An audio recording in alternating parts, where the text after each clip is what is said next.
Thank you, Carlos. Good morning. Good morning. Woohoo! All right, this is going to be a great crowd. Not really. Come on. Hola, ¿qué tal todos? Hace 25 que no he hablado español. Entonces es difícil para mí. Voy a hacer en inglés. Okay, so here we go. I've called this quick 20-minute presentation, putting our customers and our distributors at the heart of everything we do. And Generali is in the middle of a transformation. Okay, so we're talking about a 184-year-old company that is finally reaching the 21st century. Now, it has gone through every recession, every war, famine, crises. The only thing left for it to do is to become customer-centric and digital. So, of course, this is an insurance conference, so I don't need to go into what is Generali, but we are one of the 50 largest companies in the world, 72 million clients, 77,000 employees. Not all of our companies are Generali branded, so those of you who may have spent some time in Germany will know COSMOS Direct. It's a direct life insurance company. Genertel, also a way for us to promote products online. And Europe Assistance also happens to be Generali. In terms of premiums, third largest, not far behind Allianz, 80 billion under management. Now, in May, we announced our new strategy at the Investor Day in London, and it was a subtle but very important shift in the strategy. Generali has until now been a product manufacturer. That was the core business. We were very good at building spectacular products. But now globally, we are recognizing that selling great products is simply not enough. Hence, the shift to putting our customers and our distributors at the heart of everything we do. So when I talk about this, I'm not talking about a small change. I'm talking about a massive cultural transformation within the organization. And to change the DNA, to change the culture of a company with 77,000 employees, this takes time. So we're talking about a journey, and we are at the beginning of this journey.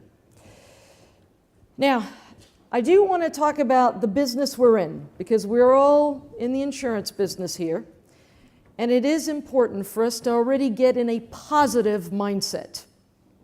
Because a lot of people say to me, oh, insurance, aburrido, it's so boring. But in fact, insurance is really one of the few businesses in the world where we are so emotionally connected to people. Our core business is about protecting, and God forbid, something happens, then assisting. That's what we do. However, when you talk to clients, clients don't feel like that's what we're in the business of doing. Clients feel huge frustration. They tell us, your language is full of jargon and small print. They don't know what's covered. You're too complicated and difficult to understand. You're slow, inflexible, cold and distant, and you don't take my needs into account. I read so much customer feedback. People feel either tricked or they feel abandoned. These are not good feelings when we feel tricked or abandoned. So this is what we need to change. And this is the recognition we have after 184 years at Generali that we've got to cut through this and make huge changes. I'm not going to go through this because I know time is limited. But the reason we have such a huge churn rate is because of all the things we saw. Customers are fed up, they're slamming the door, and they're going elsewhere. So we're seeing 20 to 25% churn in our industry. When you say that to people outside of insurance, they're shocked. They say, how do you stay in business if you lose 20% of your clients every year? So for us at Generali, this is the first order of business, is to stop the leakage and to hang on to the clients we work so hard to get. And in our case, we've got 72 million across 60 countries. Because it's expensive. All that marketing that we do, all the money that we spend to go out and promote ourselves, all the commissions we pay up front to bring the business in, and then it just leaves. And we've got to go back out and find another 20% every January 2nd. Not sustainable, especially if you're like Generali, an old Europe player.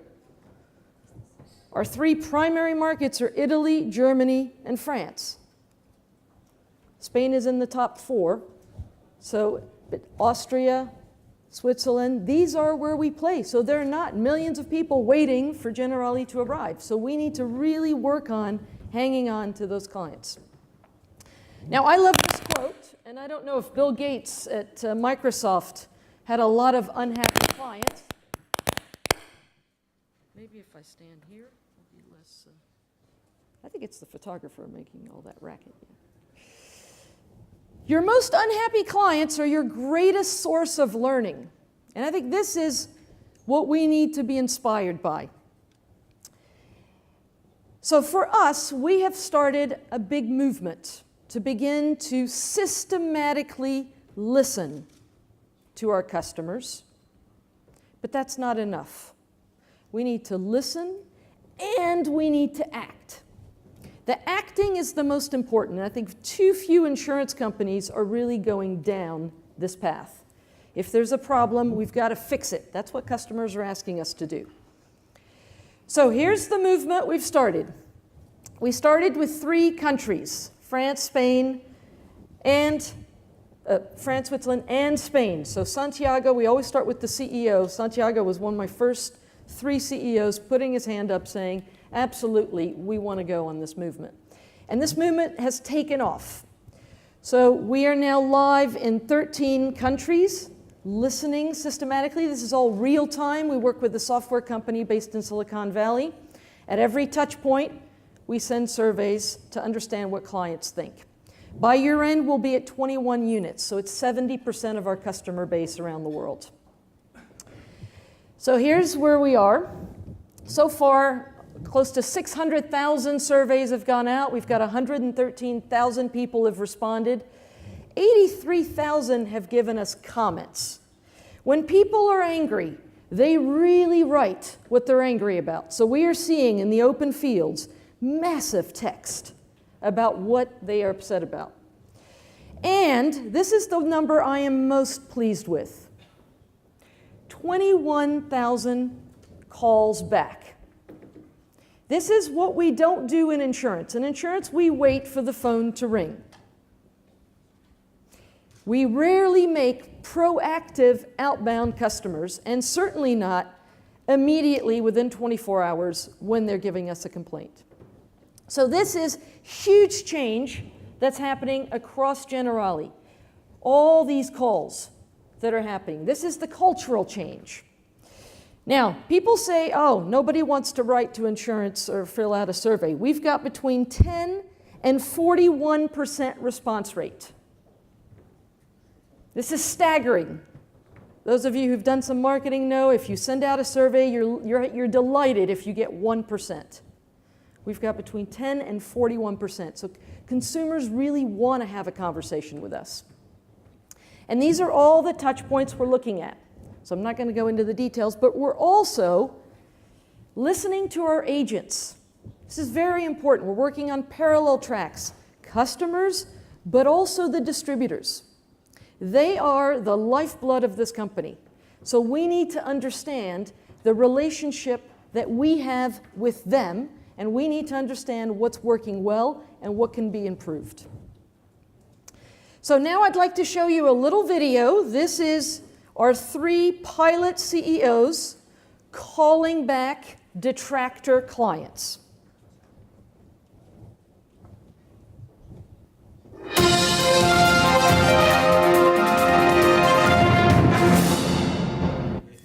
tardes, mi nombre es Santiago Villa y le llamo en nombre de Generali Seguros. Generali Versicherungen, Fred Loy. Oui, bonjour madame. Stéphane Dédéian à l'appareil Generali. Y le llamo en relación a la respuesta al cuestionario de satisfacción que le hemos mandado estos días. Grüß Herr Pavelka. Habt ihr schnell ein paar Minuten Zeit, mit mir zu reden? Es ist natürlich für uns wichtig zu verstehen, es ist da. Je vous appelle parce que vous avez rempli il y a quelques jours un questionnaire qu'on vous a envoyé à propos de votre sinistre auto. Et donc je voulais vous dire que d'abord vous remercier d'avoir fait un commentaire précis. Et du coup j'en profitais pour savoir si vous auriez quelques temps à m'accorder pour que peut-être on rentre un peu plus que vous puissiez nous donner plus de précision, parce que je vois que vous avez été manifestement très insatisfaite. Hemos comprobado la encuesta que no está satisfecho usted con la prestación del servicio y con nada. Entonces, en el motivo... un mes. Vale, pues ya te digo que ha sido eso. O sea, es que ha sido un cachondeo. Vino uno que si estaba operado, que ahora tenía otro, que vino con el cristal transparente, que no era transparente, que era blanco, que su compañero no se lo había dejado. O sea, un cachondeo. Sí, comprendo. Un mes. Comprendo el problema. Nicht gut gelaufen. Was mich interessiert, ihr seid irritiert gewesen durch das Verhalten von unserer Callcenter-Mitarbeiterin. Sie ist unsicher gewesen. Du ich das richtig interpretieren? Also irritiert ist jetzt vielleicht ein bisschen ein grosses Wort. Aber es hat mich auch ein bisschen überrascht, weil ich gebeten habe, dass wir die versicherte Ordnung anpassen. Und dann hat sie im Moment gestutzt und hat gesagt, sie will schauen, was sie machen kann. Und ich habe dann gefunden, ja, wenn der Versicherungsnehmer den Wohnsitz wechselt, dann ist ja das irgendwie das begreife ich, insbesondere wenn ich jetzt gehört habe, dass ihr selber für eine Versicherung tätig seid. Also ich kann euch sagen, mittlerweile ist die Mutation gemacht worden und hat alles seine Richtigkeit bei uns im System. Ich habe eben auch nicht gewusst, ob ich jetzt noch... Problème chez Generali. Maintenant, j'ai passé énormément de temps. Ce sinistre m'a coûté beaucoup d'argent alors que je ne les ai pas encore. J'ai eu des mauvaises indications, on m'a raconté n'importe quoi. J'ai eu un mal fou à me faire rembourser, ça a mis un temps dingue. Quand j'ai téléphoné plusieurs fois à la maison mère, j'avais jamais les mêmes renseignements.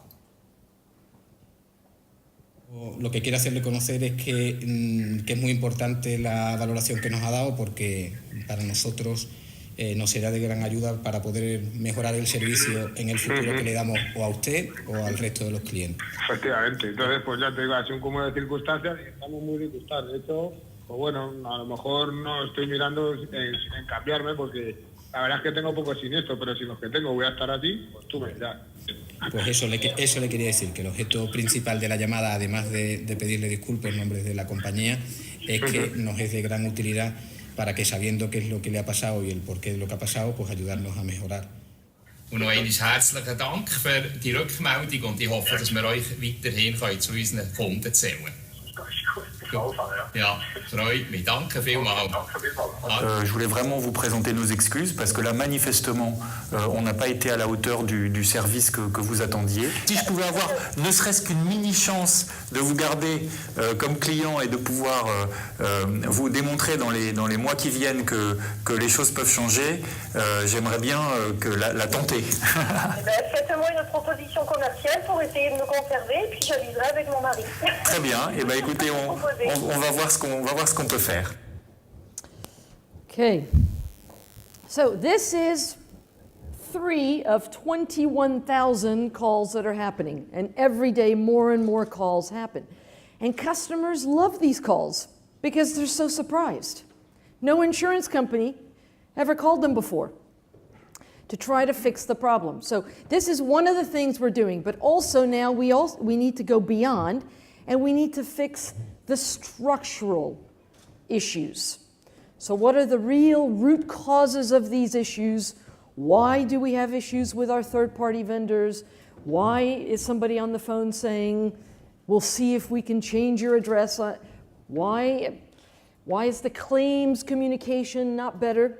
So these are the things now, and I'm not going to bore you with it. Maybe during the panel we can talk about all the little things that are happening at Generali to fix these issues. The second, so this is why we are doing all this. You know, my boss is really happy that we're starting a cultural change movement, but what he would be happier about is the economic value of retention. And what we have seen in other firms where I was in the past, we've done the financial linkages and we will do the same at Generali, is that customers who are delighted, they do stay longer, they do buy more, they're much less price sensitive, they're less likely to shop around, and they refer. So it's that positive word of mouth that we are trying to amplify. And by default, we're also trying to minimize the negative word of mouth. And what some of the data scientists in our strategy team have come up with so far is just by hanging on to 1% of our customers, just 1%, it leads to 30 million euros in operating profits. So imagine if we're losing 20%, if we could just hang on to that 20%, what that would do to our bottom line. So this is the reason we are focused on this as a firm and why it's one of the big movements. So retention is key, but we also need to build a brand that's attractive to customers we don't yet have. So this is the second big movement at Generali. We have repositioned the company to simpler and smarter. This is clearly an aspirational positioning because we are a traditional insurance company and things are complex. But this is an alignment like I've never seen in any other company. So it starts with the CEO and it goes down, cascade after cascade. Our top 200 meeting will be in Vienna in 2 weeks. The topic is the journey to simpler, smarter. Our remuneration is going to be around this topic. 40% of our top 200 will be paid on what we're doing to drive this. So this is why I have hope that I finally work for a brand that is serious about the change. Now, this is not about advertising. You know, a lot of people, when they saw me arrive, said, oh, great, where's the global ad campaign? If we go out and we promote to the world, oh, come to Generali, we're simpler, smarter, and they come and it's not, we've lost. So when we talk about the brand, we're talking about every little thing that everybody in the company does to make the overall experience simpler, smarter. It's not easy work. It's hard work, but it's worthwhile work because this is really what we need to do as an insurance company. So what does it mean? It means putting ourselves in the shoes of our clients. It means before they buy, can they find us easily online? What content do they see? Is the content engaging? Is it about them? Can they find an agent? A lot of the websites, I mean, somebody yesterday, I was at a big conference, somebody said, I couldn't find my agent. Wasn't at Generali, it was another company. But I went on the website, I couldn't find the phone number. So can we register people's needs any way the customer wants? These are really fundamental questions that seem so basic, but it is back to basics if we want to be simpler, smarter. When people are buying, is the language on one page, and can they understand the language? I mean, we're a retail brand. We deal with non-technical insurance people, and we have to remember that we're dealing with teachers, firefighters, normal people. How many signatures do we need? Can they pay any way they want, or do we insist on a particular payment that we would like? Is there a welcome call? I mean, these are really basic. This is what we've got to get to. And then the same thing when they're using the product, but also when the agents are using the product.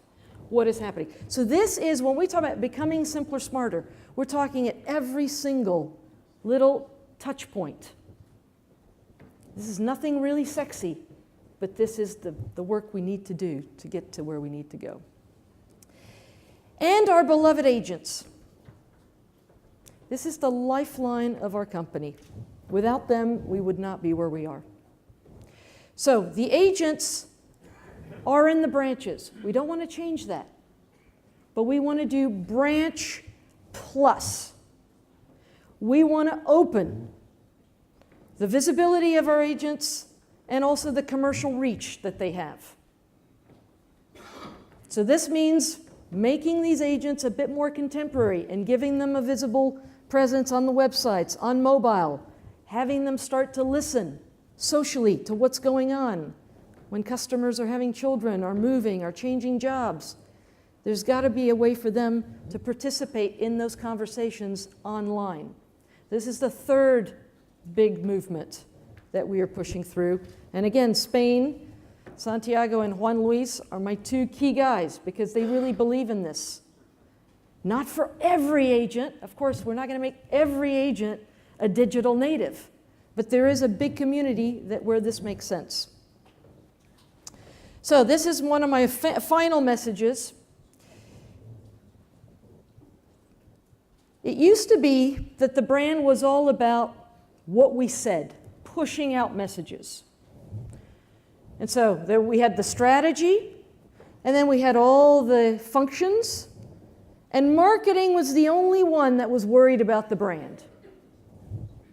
That is 1950s marketing. The world has moved on. And we all need to recognize that the brand is not sitting just in marketing. The brand is what we each do. So this is where I think Generali is getting it, is that we need to permeate the brand in every single function. We need to get out of our silos, and we need to work together, because the customer is not just what marketing does. HR, underwriters, distributors, operations, finance, we all have a role in the customer experience and in delighting our clients. So this is a movement. I work very closely with HR. Again, this is the first company in my 30 years where I have a head of HR who's a true partner. It's the first company in 30 years where I have a head of IT who's a complete partner. So there is a cross-functional alignment that is going to allow us to drive the transformation. And that's how we're going to differentiate. Thank you very much.